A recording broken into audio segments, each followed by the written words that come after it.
میرا سوال ہے کہ حضرت آدم علیہ السلام اور حضرت یوسف علیہ السلام کو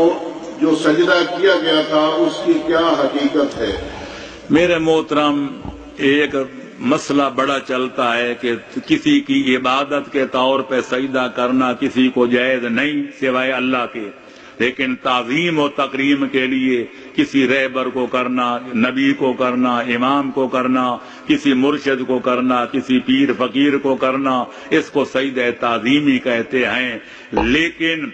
میں عرض کروں گا کہ مذہب شیعہ یہ ہے کہ آدم سے لے کر خاتم تک، علی ولی سے لے کر مہدی دین تک، اللہ کے سوا کسی اور کو سجدہ کرنا یہ وہ شرک عظیم ہے، نہ کبھی جائز تھا، نہ جائز ہے، نہ قیامت تک جائز ہوگا۔ نعرہ تکبیر، اللہ اکبر، نعرہ رسالہ، یا رسول اللہ، نعرہ حیدری، یا علی۔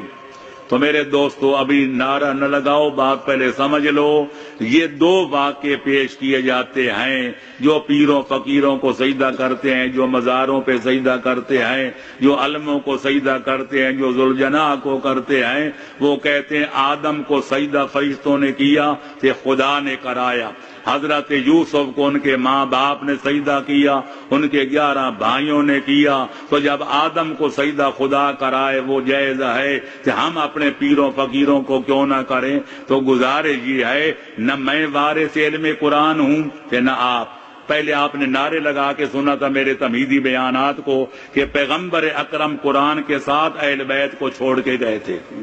کہ انی تارکن فیکم الثقلین کتاب اللہ و اطرتی آل بیتی۔ تو جب آل محمد کے 11ویں امام حسن عسکری علیہ السلام سے پوچھا گیا مولا یہ فرمائیں اللہ نے جو آدم کو سجدہ کرایا تھا یہ سجدہ کس قسم کا تھا؟ امام حسن عسکری علیہ السلام کا جواب علامہ طبرسی نے احتجاج طبرسی میں نقل کیا، علامہ مجلسی نے بہار الانوار کی پرانی 4 جلد میں نقل کیا، اور سینکڑوں علماء نے مفسرین نے اپنی تفسیر و حدیثوں میں نقل کیا کہ حضرت امام حسن عسکری علیہ السلام نے فرمایا کہ کان آدم قبلتن و کان سجود للہ، اللہ نے آدم کو قبلہ بنا کے سجدہ اپنی ذات ذوالجلال کو کرایا تھا۔ اس جدول آدم حکم یہ تھا کہ جب آدم میں روح ڈال دوں تو فقعوا لہ ساجدین، آدم کی طرح منہ کر کے سجدے میں جھک جانا۔ تو آدم کو قبلہ بنا کے اللہ نے سجدہ اپنی ذات کو کرایا تھا۔ یہی وجہ ہے کہ جب ہندوؤں نے مسلمانوں پہ اعتراض کیا تھا کہ مسلمانوں تم بھی مشرک تھے ہم بھی مشرک، تم خانہ کعبے کو سجدہ کرتے ہو وہ پتھروں کا بنا ہوا ہے، ہم اپنے بتوں کو سجدہ کرتے ہیں وہ بھی پتھروں کے بنے ہوئے ہیں، لہذا اگر بتوں کو سجدہ کرنا شرک ہے تو تم مسلمانوں کا کعبے کو سجدہ کرنا بھی شرک ہے۔ تو مسلمانوں نے سنی شیعہ علماء نے متفق ہو کر جواب دیا تھا کہ تم بتوں کو سجدہ کرتے ہو اور ہم خانہ کعبے کو سجدہ نہیں کرتے، ہم منہ خانہ کعبے کی طرف کرتے ہیں اور سجدہ خدا کو کرتے ہیں۔ لا مسجود الا ہو، اللہ کے سوا کوئی لائق سجدہ نہیں ہے، ولا معبود الا ہو، اللہ کے سوا کوئی لائق عبادت نہیں ہے۔ باقی رہ گئے جناب یوسف کا اور ان کے بھائیوں کا اور ان کے ماں باپ کا سجدہ کرنا، یہ بات ازہر من الشمس ہے کہ آپ نے پڑھا ہوگا سنا ہوگا کہ خالق اکبر نے جب جناب یعقوب کا پیارا بیٹا کچھ عرصے کے لیے آنکھوں سے اوجھل کر دیا، اور یہ بھی آپ سنتے رہتے ہیں پڑھتے رہتے ہیں کہ رو رو کے جناب یعقوب کی آنکھوں کا نور ختم ہو گیا تھا، کمر خمیدہ ہو گئی تھی، تو اللہ نے اس عالم میں وعدہ کیا تھا کہ میرا نبی گھبرا نہیں، میں تیری موت سے پہلے تیرا بیٹا زندہ تجھے ملواؤں گا۔ مدت مدید کے بعد جب اللہ نے اپنا وعدہ پورا کیا اور جناب یعقوب کو زندہ بیٹا ملوایا کہ وہ بھی تخت حکومت پہ بیٹھا ہوا،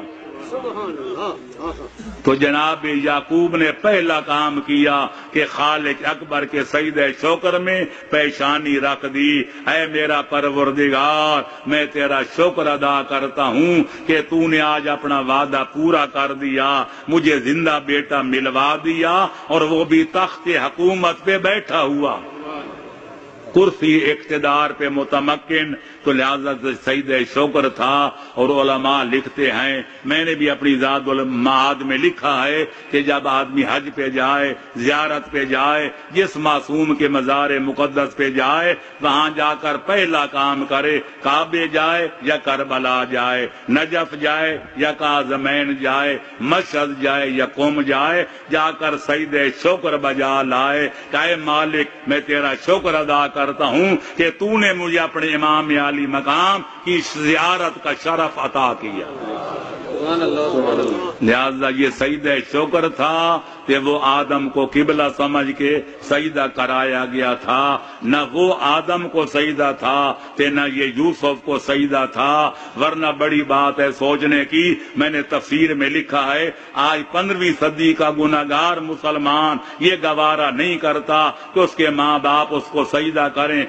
جناب یوسف نبی ابن نبی، جدی پشت نبی، وہ تخت حکومت میں بیٹھا ہو کہ ماں باپ اس کو سجدہ کر رہے ہوں کہ وہ چوڑا ہو جائے کہ میں وہ ہوں کہ جس کی اماں مجھے سجدہ کر رہی ہے، کہ میں وہ ہوں جس کا بابا مجھے سجدہ کر رہا ہے. اگر ایسا کرتے معاف رکھنا جوہر نبوت خالق سلب کر لیتا.